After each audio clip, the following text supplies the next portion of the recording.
Joining us now is Justin Meighm, and he's the Assistant Regional Manager for the Mid-Atlantic region at the Laborers International Union of North America, LIUNA.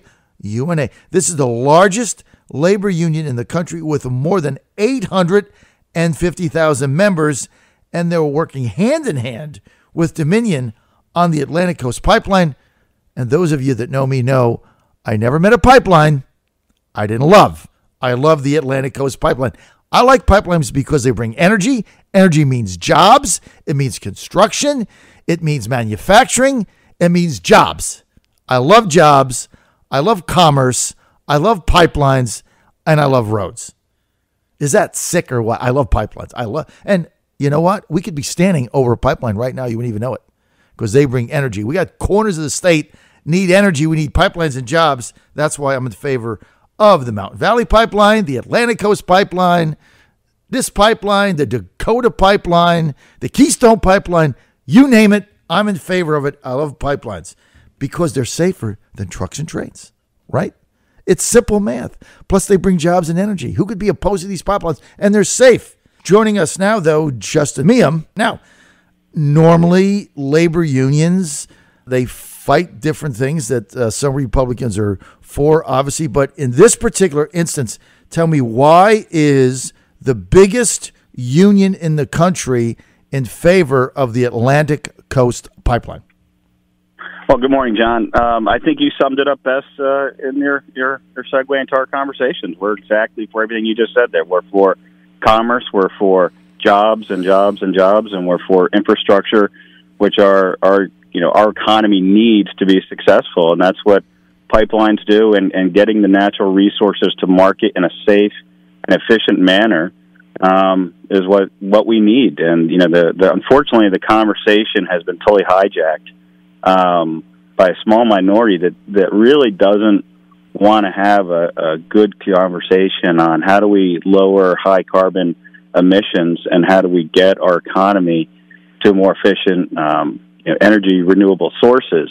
The only way you can do that is really with natural gas. And we have an abundance of it now that there's been technology to be able to frack in the shale fields. And Virginia is perfectly located to be in the hub of all that activity to create a huge economic boom to the state, and it can be brought to market in a safe and efficient manner, create tons of jobs here in the Commonwealth, help the commerce, help the economy. And that's what we're all about. Well, look, you get three things with this Atlantic Coast Pipeline. Number one, we got to get the energy to Southeast Virginia if we're going to grow. I mean, that is the main issue. So you have to have that. Energy brings jobs. It also allows manufacturing companies to relocate or start their plants in areas because they have to be able to tap into the energy. That's what the pipeline makes available. But the second thing is, during the construction of the pipeline, you have jobs, right? I mean, they create jobs. And then from that, they can go on. President-elect Trump is planning a massive $1.1 trillion infrastructure program that's going to include some of what you've talked about. How do you think your union membership is going to react to that? Oh, they're all for it. The key is our members live in the same local communities as everyone in the Commonwealth, right? And everyone wants jobs. But more importantly, people live there. They don't want to destroy their place of living. All these jobs we're talking about, are done in a safe and efficient manner that are a boost to the local economies. They're not going to destroy the environment. Like as you said, you could be standing on top of a pipeline right now, you would have no idea. No idea. They're not ugly. They're not evasive to the community. As I said, the conversation, unfortunately, about all this has been hijacked by a few minority, well-funded minority of people who don't even live in the Commonwealth, and they're just trying to be an obstructionist.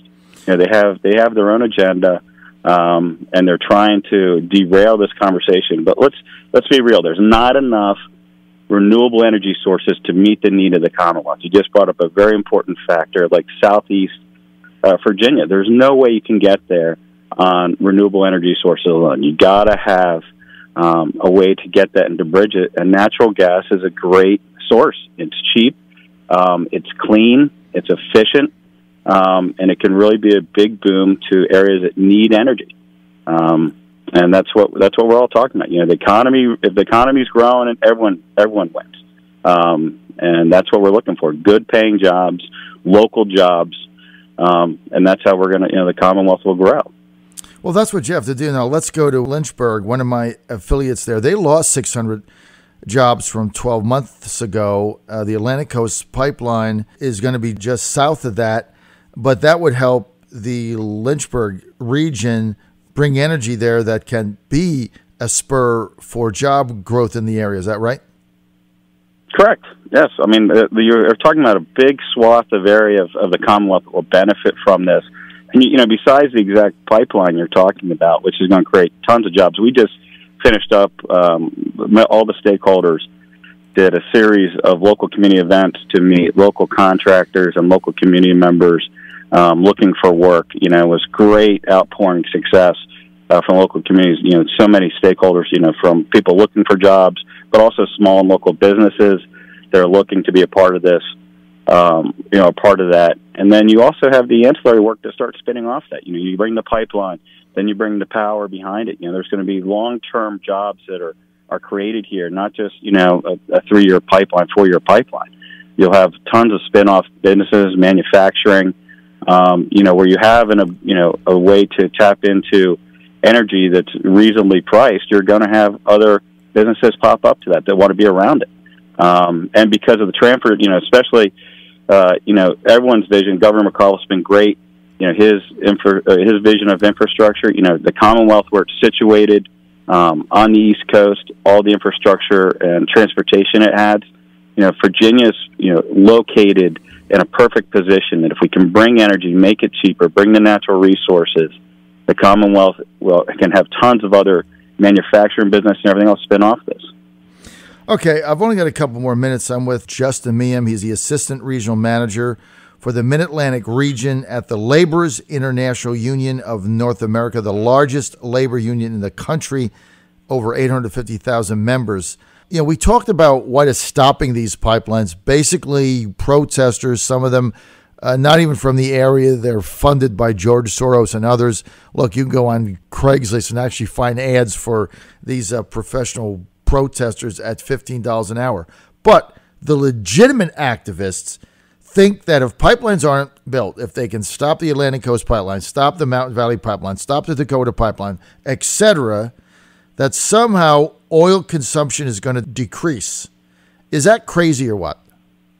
That's crazy. It's, the bottom line is if you look at every statistic, and I don't care from the left, the right, the center, wherever, we know we need energy. We know it's going to increase, depending on the statistic you look, just in the Commonwealth of Virginia, I think it's between 15 and 20% by 2023. Well, how are you going to do that? You can stop the pipeline, but so you're going to burn more coal. And at the end of the day, the energy need is there, and there isn't enough renewable energy sources to meet it. Natural gas is a great, clean, efficient method to bridge us to the point that maybe one day we can get to we can use all renewable energy that's cost effective. But we're not there. We're not going to be there in the next 10, 15 years. You don't build the pipeline, that doesn't mean what people are going to not use their lights. People aren't going to stop manufacturing. It's a silly argument, and it doesn't make any sense. And it's done by, you mentioned, a small minority that don't want to have a realistic discussion about the future and what we need to get there, and how do we address the energy needs our society and manufacturer need. Justin Meighm, how is your union membership right now reacting to President-elect Trump? Do you think overall, like him or not so far? I think just like the rest of the country, there's a lot of people are kind of wait and see. There's in any sort of campaigns, there's a lot of promises made. So now everyone wants to see what's going to happen. At the end of the day, my members are about going to work and providing for their families, and that's what I think everyone else in America wants. Right? They want a good paying middle class job, be able to take care of their families, and so we'll have to see what the future holds. All right. Well, I know that many of your members in some of these swing states, Pennsylvania, Wisconsin, Michigan, obviously they voted for Trump. But, I was saying this the other day, a paycheck has no ideology, right? Putting food on the table has no political philosophy. So I think this kind of ties into it.